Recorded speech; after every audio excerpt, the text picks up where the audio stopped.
Howdy, this is Tom, the Disabled Prepper. Welcome back.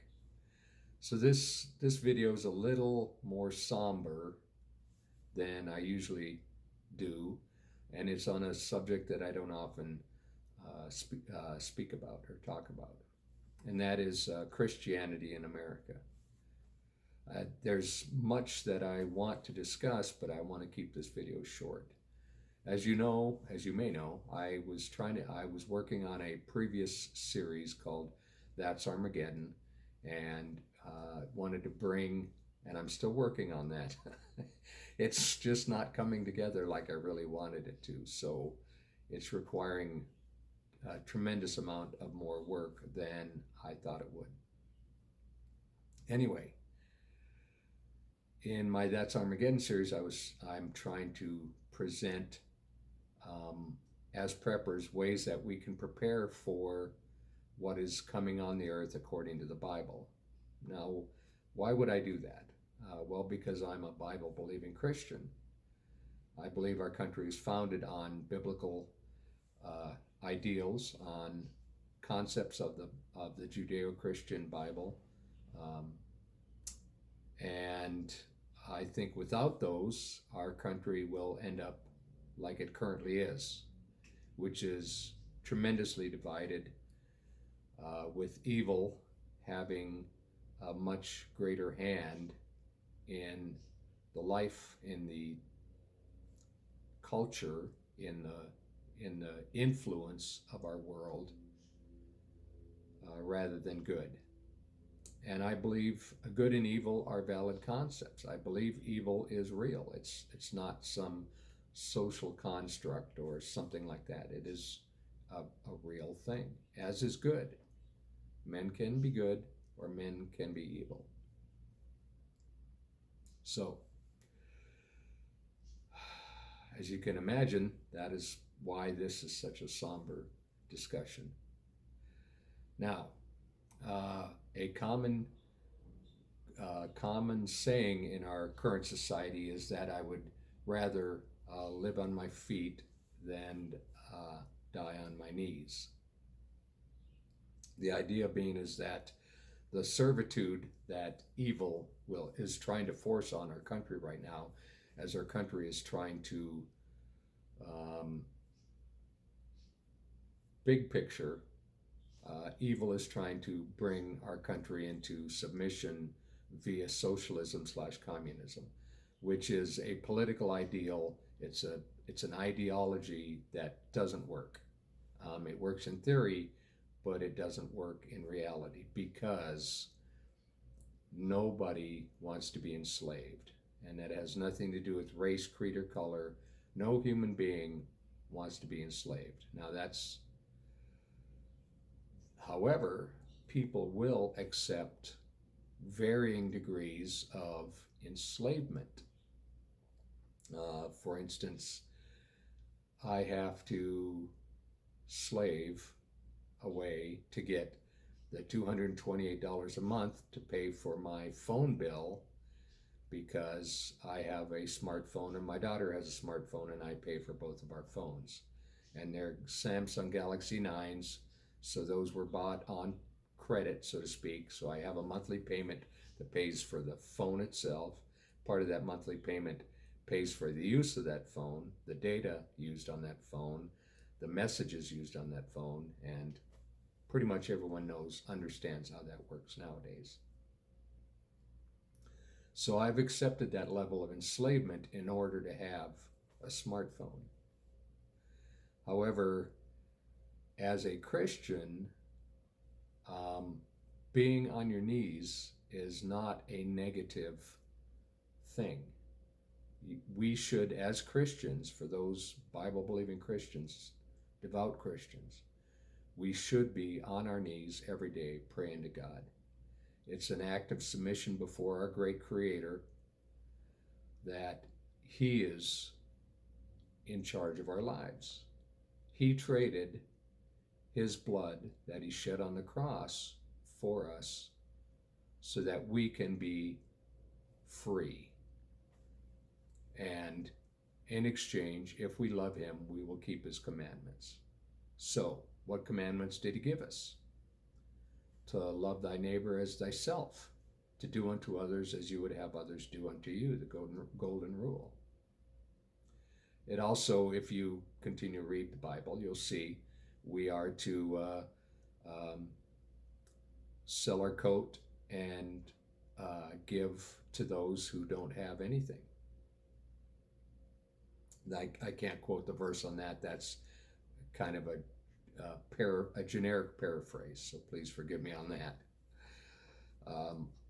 Anyway, and I get on my knees almost every day and I ask God to help our country, because our country is turning evil rapidly.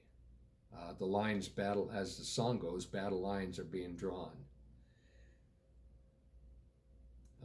And I hate to say it, but it shows plainly in the Bible that the United States does not exist in the end times. The United States is not going to be a world power when the times of the Antichrist come. And anyone with any biblical knowledge, any biblical feeling, can kind of see we are in the days of the Antichrist. The world is going crazy, and it's going to continue going crazy to the point to where the whole world will be in despair and will be looking for someone to save them. That's when the Antichrist will appear on the scene, solve many of the world's problems, and the world will follow the Antichrist as a god. Now, this isn't fiction. This is truth. This is going to happen. So the troubles we're finding ourselves in our country, in the United States and in the world, are going to actually get a lot worse. So what we're seeing now is kind of mild compared to what's going to continue to happen. So why am I doing all this? Why am I spending this many minutes discussing this? Because I think this is important. One of the reasons that our country has become this way is because those who call his name, those who profess to be his servants, which are Christians, have fallen down on the job. And we are not on our knees every day asking God to forgive us for our sins. We're not asking him to intervene in our country. And I do now, a lot lately, I've been asking for the Lord to judge the evil that is trying to pervert our country further. Christians, generally speaking, although we are a Christian nation, Christians have kind of fallen down on the job and over the many generations, and that is why Christianity itself has been almost completely removed from our country. Through current technologies and current methods, it's going to continue to be so, to the point to where any who confess his name are going to be persecuted severely. And like I say, the United States doesn't appear in the Bible. The Bible speaks of the dragon, it speaks of the bear, it speaks of the enemy from the north of Israel. It discusses Israel being surrounded by every nation in the world. But nowhere in the Bible is there a mention of the eagle, which is the United States' symbol. There's nothing in there. So either the United States falls and becomes nothing, collapses completely, and becomes no longer a superpower, a world power, or somewhere along the line it becomes absorbed by another nation or another ideology. Considering the United States is currently not owned, but financially in tremendous debt, and primarily to China, it's not inconceivable to think that China could call in its markers to the United States and our constitutional republic could fall and become absorbed by China. Anyway, I try not to discuss politics because they're so difficult, but I don't believe this is politics. I believe this is real life. So we as Christians, as Americans, as patriots, as lovers of our Constitution, as believers of the truth that our country was founded on biblical ideals, biblical ideologies, biblical truth from the Bible, that we need to get on our knees and we need to ask God to forgive us. And I'm calling out all Christians, all those who across the world who are calling themselves Christians across our country. We need to get on our knees. We need to ask God to forgive us for our complacency, for our laziness. We need to ask God to empower us, to wake us back up, and we need to ask God humbly to judge the evil in our country. Donald Trump, President Trump, came on the scene saying he wanted to drain the swamp. Well, the swamp is colossal, it's gigantic. And for those of us who are Bible-believing Christians, we know it's not by power nor by might, but by His Spirit. And we have to call upon His Spirit. We have to call upon God to judge the evil if this swamp is going to be drained. This morning, literally less than a half an hour ago, I was asking God for a stay of execution. I believe judgment is falling on our country, and our country is going to dissolve. And it's going to dissolve culturally. It's going to dissolve. I don't know how it's going to end up. Are we going to end up like Venezuela?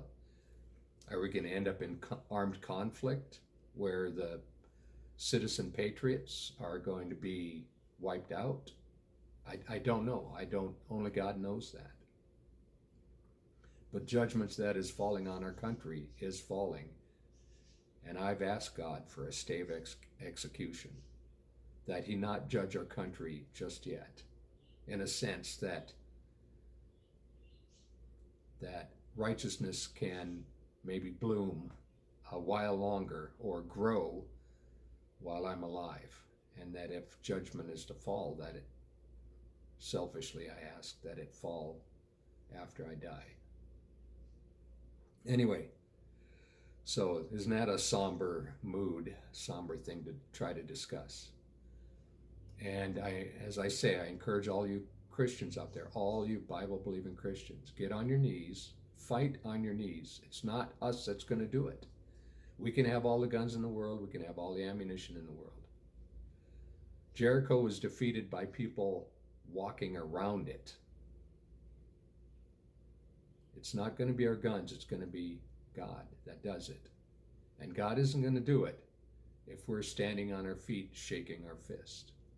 That's pride, and He will never honor that. But He will honor our humility and our need and dependence on Him to win our battle, because we won't be able to do it. If I stop going to church, if I stop studying the Bible, even what little bit I do, I don't know what I'd turn into, but when I see it come out of me, it's ugly as hell and I don't want it. So I have to pray, and I have to study the Bible, and I have to go to church to keep that ugliness from coming out of me. All right, brothers and sisters, fellow patriots, fellow citizens of our great country, lovers of our Constitution. Let's do it. I'm asking you, as your brother, get on your knees for God. We can fight on our feet, but the battle starts on our knees before our God. Remember to always keep your nose in the wind and your eyes along the skyline. Until we meet again. Bye.